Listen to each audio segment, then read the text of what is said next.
नमस्कार, मौजूद है रुड़की के आकाशदीप में और अब से कुछ समय पूर्व हमारे चैनल के द्वारा एक खबर प्रकाशित की गई थी कि आशीष पवार नाम से एक विद्यार्थी हैं जो यूक्रेन में फंसे हुए थे। जिस तरह से यूक्रेन और रूस के बीच युद्ध के हालात छिड़े हुए थे, तो भारतीय छात्रों के वहाँ पर फंसे होने से उनके परिवारजन यहाँ पर चिंतित थे और किस तरह के हालात बने हुए थे। लगातार अपडेट भी कई चैनलों के माध्यम से प्रकाशित हुई। हमारे चैनल के माध्यम से भी खबर प्रकाशित की गई थी कि कुछ भारतीय छात्र यूक्रेन में फंसे हुए हैं।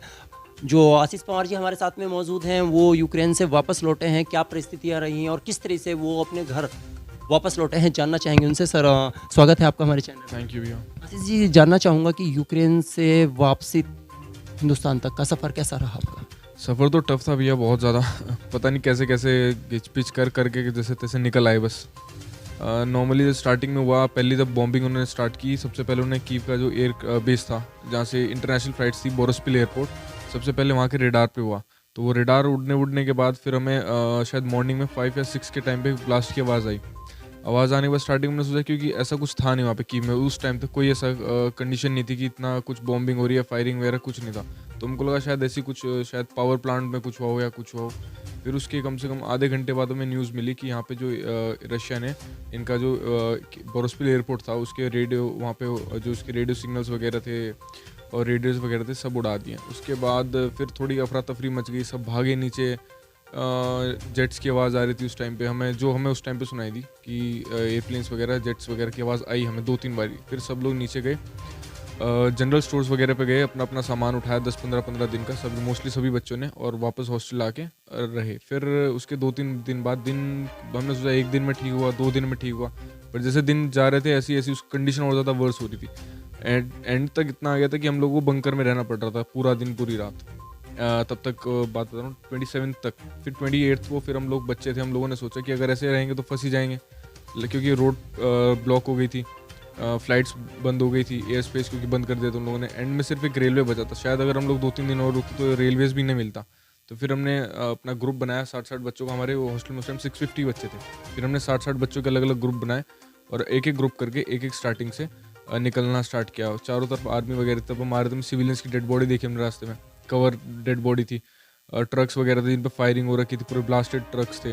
फिर हम जैसे कैसे, डर लग रहा था पर निकलना था किसी न किसी तरह, क्योंकि हमें कुछ इतनी हेल्प नहीं मिल रही थी वहाँ पे अंदर पे, किसी के द्वारा, एम्बेसी के, गवर्नमेंट, किसी के द्वारा हमें कोई हेल्प नहीं मिल रही थी, कुछ नहीं था वहाँ पे। आशीष जी, एक सवाल जानना चाहूँगा कि बताया जा रहा है कि कुछ भारतीय छात्रों के साथ में यूक्रेन के अंदर रूसी सैनिक यूक्रेन के अंदर रूसी सैनिक के द्वारा मारपीट की गई, रूसी सैनिकों के द्वारा कुछ छात्रों को अगवा किया गया है और मारपीट की गई है। ये चीज़ जानना चाहूँगा, क्या है इसमें सच्चाई? नहीं, ऐसा कुछ नहीं है। रशियन आर्मी ने किसी को मारपीट वगैरह नहीं है। पोलैंड बॉर्डर की वीडियो वायरल हुई थी कि पोलैंड बॉर्डर पे जो है इनके साथ जो इंडियन स्टूडेंट्स थे उनके साथ मारपीट हुई थी। वो उसमें जब जहाँ तक हमें पता चला था उस टाइम तक जो स्टूडेंट्स पोलैंड बॉर्डर पे थे हमारे, उन्होंने जो बताया कि वो आपस में ही स्टूडेंट की थोड़ी झड़प हुई, उन्होंने उनको रोका, वो रुके नहीं शायद, तो उस वजह से थोड़ा बहुत धक्का मुक्की, पर वो एक ही बारी हुआ। उसके अलावा मुझे वहाँ पे कोई नहीं लगता कि ऐसी कोई मारपीट, ना रशियन ना ही यूक्रेनियन आर्मी ने भी हमारे इंडियन स्टूडेंट्स के साथ कोई ऐसी मारपीट नहीं की वहाँ पे। जिस तरीके से आप वहाँ पर फंसे हुए थे, लगातार हालात बद से बदतर होते जा रहे थे, तो भारतीय दूतावास से भी आपके संपर्क होंगे, तो भारतीय गवर्नमेंट की तरफ से आपको किस तरह की सहायता मिली है?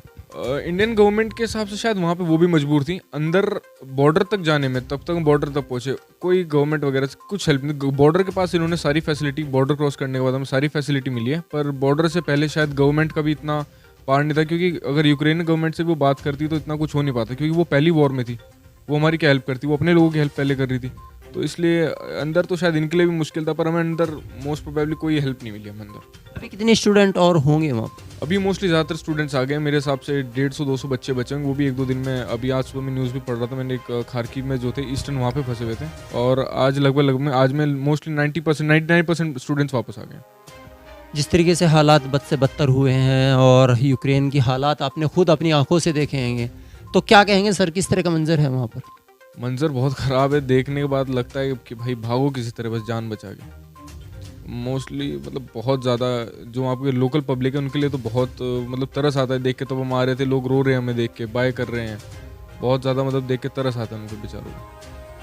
जिस तरह से वापस लौटे हैं, घर में खुशियों का माहौल है, माता पिता प्रसन्न है, मित्र आपके मिलने के लिए आएंगे, परिचित आ रहे हैं, तो हमारे चैनल के माध्यम से क्या संदेश देंगे सर, कि गवर्नमेंट को ही क्या संदेश देना चाहेंगे? गवर्नमेंट का यही संदेश है कि थोड़ी अगर आपसे हो सकता थोड़ी हेल्प कर सकते थे आप लोग अंदर जो फंसे हुए स्टूडेंट्स थे, क्योंकि बॉर्डर के पास के स्टूडेंट्स को इतनी हेल्प की जरूरत थी जितनी हम लोगों की थी जहाँ पे एरिया इफेक्टेड था।